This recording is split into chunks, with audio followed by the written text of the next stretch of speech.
You can move through life at 7 times the rate of other people by simply changing when you say you're going to make a decision from end of week to end of day. So think about how that stacks up. So it's like, let's say that there were 4 decisions that you needed to make. If the normal person takes a week to make the decision, and then their mind moves on to the next thing that they have anxiety for and start making that decision and decide another week, decide another week, decide another week. It's a month to make those 4 decisions. Whereas the Superman that takes one decision day 1, second decision day 2, third decision day 3, fourth decision day 4, they aren't even finished the week yet, and they're where the other person is at the end of the month. And like that speed of decision making, like not paying the attention cost, the opportunity cost of your time, I think it's really profound in terms of how quickly people move through life, in terms of achieving the goals that they set out. Because people are like, how is that guy so young and he's achieved X, Y, and Z? It's like, well, what takes you a month to make a decision, we make it an hour. And then the next hour, I make another decision that takes you your next month. And so like, that's how you can go 30 times or 100 times faster than the quote average person who's overweight, has $1,000 in their bank account, and is going to die at 70. It's funny because if you regress fear to its most basic form, it's death. And death is the greatest motivator.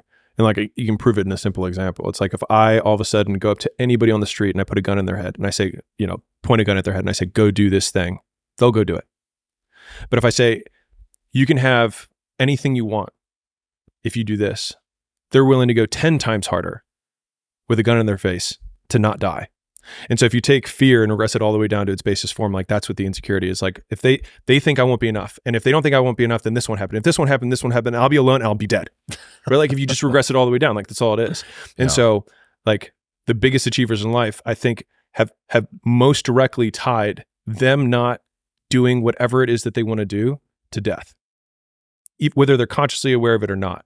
And then that's what motivates them harder. I'm such a dick sometimes.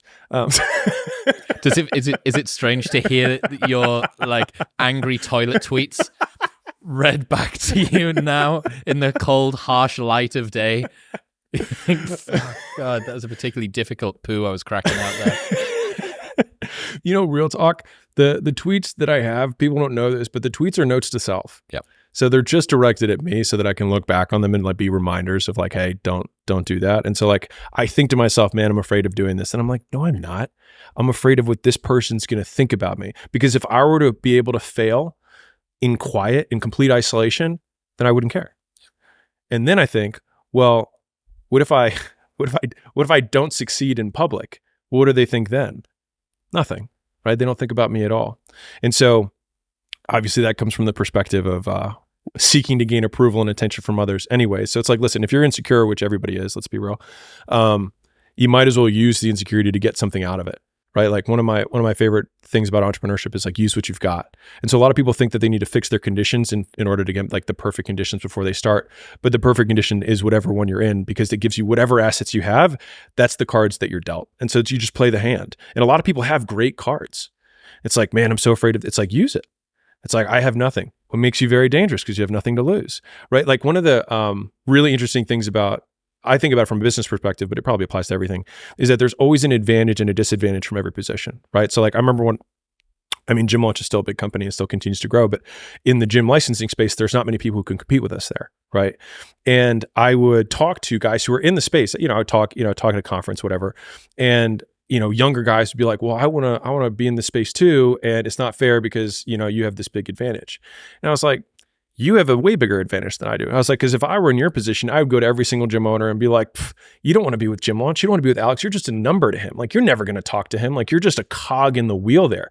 With me, you're going to get my personalized attention. There is just some employee down the chain that's following some process, right? I was like, but on the flip side, if I'm talking to that same gym owner, then I'm going to say, you don't want to talk to Jimmy. He lives in his mom's basement. He has no proof that he's good at what he's at. The reason that we're number one in the space is because we've done it so many times and we have a system that we know that if you go on this side, you will get this result on the outside. I was like, there's always a position and there's always an advantage. I was like, you just have to play the one you've got. And most people just look at what everyone else's advantage is and don't think, which one do I have?